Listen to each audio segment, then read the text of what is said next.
Pakistan versus south Africa day 1 का इख्तिताम हो गया है। 313 पर 5 है पाकिस्तान और यहाँ पर सलमान अली आगा और रिजवान ने पाकिस्तान को बचाया जब पाकिस्तान का मिनी कोलैप्स हुआ, जहाँ पर पाकिस्तान 199 फॉर 2 था और एकदम से 199 फॉर 5 हो जाता है लंच से पहले, जो आखिरी ओवर होता है। और फिर लंच के बाद पाकिस्तान की ऊपर नीचे 3 विकेटें गिरती हैं।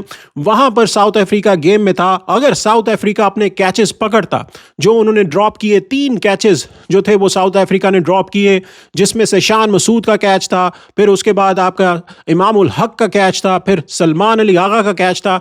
ये तीनों कैचेस अगर साउथ अफ्रीका पकड़ता तो साउथ अफ्रीका जो है पाकिस्तान को 250 पे ढेर कर सकता था। लेकिन यहां पर शान मसूद और इमाम उल हक, इनकी तारीफ करनी पड़ेगी। जब शुरू में अब्दुल्ला शफीक जो है वो पहले ही ओवर में आउट होते हैं तो ये दोनों पार्टनरशिप करते हैं और पाकिस्तान को एक अच्छी स्टेज पर लेकर जाते हैं।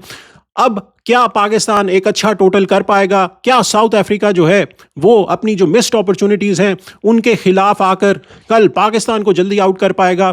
क्या होगा डे 2 में, उसको हम एंड में डिस्कस करते हैं। अभी जो पहले पूरा दिन हुआ उसको हम डिस्कस करते हैं और जो एक वायरल मोमेंट हुआ बिटवीन रमीज़ राजा एंड बाबर आजम, उसके ऊपर भी बात करते हैं।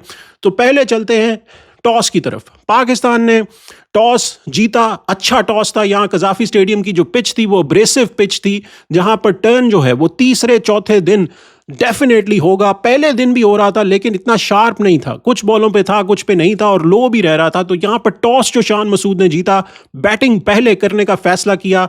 हसन अली टीम में शामिल हुए। जो हमने आपको टीम बताई थी उसमें आसिफ अफरीदी का हमने आपको बोला था कि वो डेब्यू करेंगे, लेकिन साजिद खान जो थे वो फिट हो गए थे तो उनको डाला गया टीम में। सो आसिफ डेब्यू नहीं कर पाए। वहाँ पर जो साउथ अफ्रीका की टीम थी उन्होंने 3 स्पिनर्स जो थे वो पिक किए थे। यानसन को उन्होंने खिलाया नहीं क्योंकि वो उनको थोड़ी सी इंजरी हुई और वहाँ पर 3 स्पिनर मुतसामी, साइब्रायन और साइमन हार्मर, इनको डाला गया। पहले सेशन में पाकिस्तान की पहली विकेट पहले ओवर में Abdullah Shafique again gets out. Abdullah Shafique ने 14 इनिंग्स में, अभी तक जो लास्ट 14 इनिंग्स हुई हैं उसमें this guy has only scored at an average of 13 runs. 13 run की एवरेज से इन्होंने स्कोर किया है। मुझे नहीं पता कि ये टीम में क्यों है।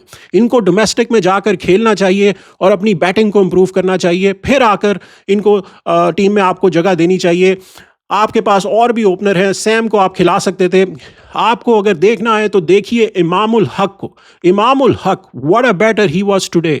जो आज उन्होंने 93 इनिंग खेली है, ये इनकी बेहतरीन इनिंग्स में से एक है, जिसमें इन्होंने 1.5 साल बाद कमबैक किया। लास्ट मैच इन्होंने खेला था जो कि 23 में जो आपका जो टेस्ट मैच था ऑस्ट्रेलिया के खिलाफ बॉक्सिंग डे का, वो इन्होंने खेला था। उसके बाद आकर इन्होंने जो काउंटी क्रिकेट थी वहाँ पर 698 रन इन्होंने बनाए।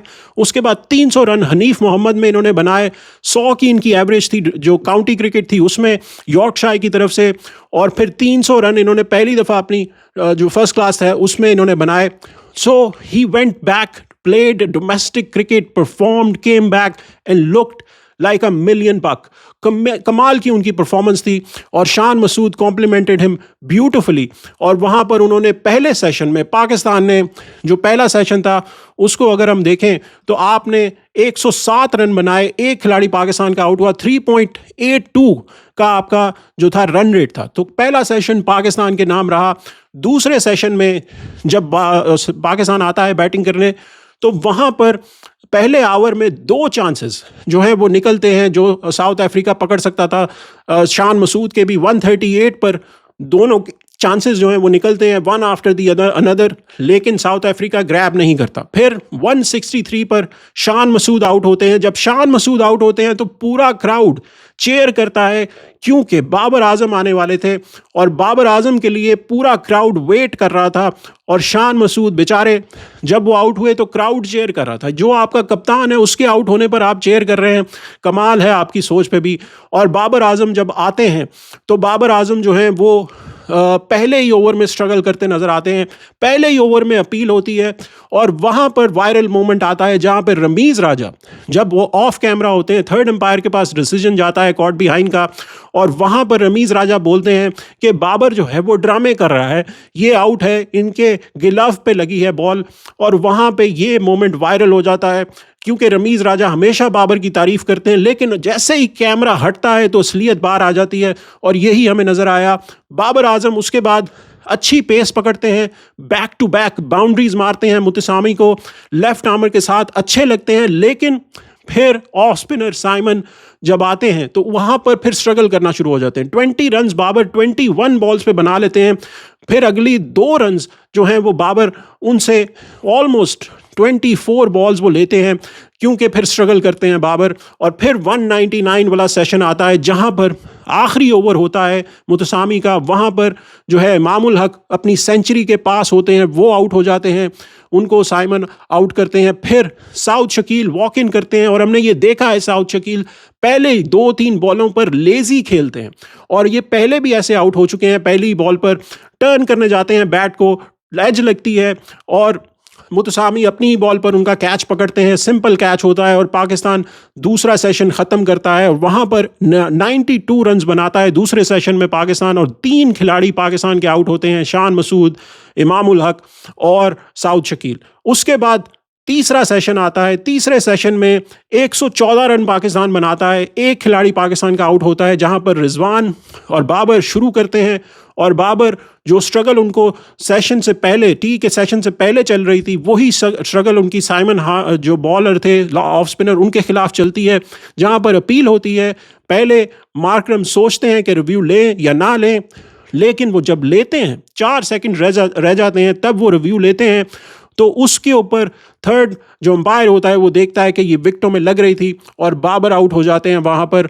और बाबर, वो जो एक सोचा जा रहा था कि कम बैक सेंचुरी होगी बाबर की, क्योंकि साल बाद बाबर बैटिंग कर रहे थे, तो वहाँ पर बाबर जो है वो पवेलियन में जाते हैं, 23 रन्स बनाते हैं 48 बॉल्स पर। उसके बाद रिजवान और सलमान अली आगा जो स्वीपें मारते हैं, रिवर्स स्वीपें मारते हैं, सिंगलें लेते हैं, 50 ऑड सिंगल्स ही लेते हैं। और जो पहली पार्टनरशिप थी उसमें भी ऑलमोस्ट 60 सिंगल्स थी। स्ट्राइक रोटेशन पाकिस्तान की वो कमाल की थी।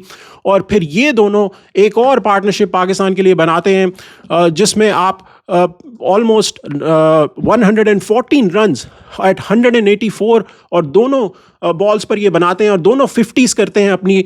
जो दोनों की 50s हैं उसमें रिजवान जो हैं वो इस वक्त खेल रहे हैं 62 रन्स पर और सलमान अली आगा जो हैं 52 पर खेल रहे हैं। सलमान अली आगा का भी कैच एक निकलता है मार्करम के पास स्लिप में जब वो 38 रन्स पर होते हैं और वहाँ पर कैच जो है वो ड्रॉप कर देते हैं मार्करम। सो 3 कैचेस जो है, जो अच्छे कैचेस, जो एक अच्छी हाइट पर कैचेस आए थे, वो साउथ अफ्रीका ने छोड़े हैं। सो अब कल का दिन क्या होगा?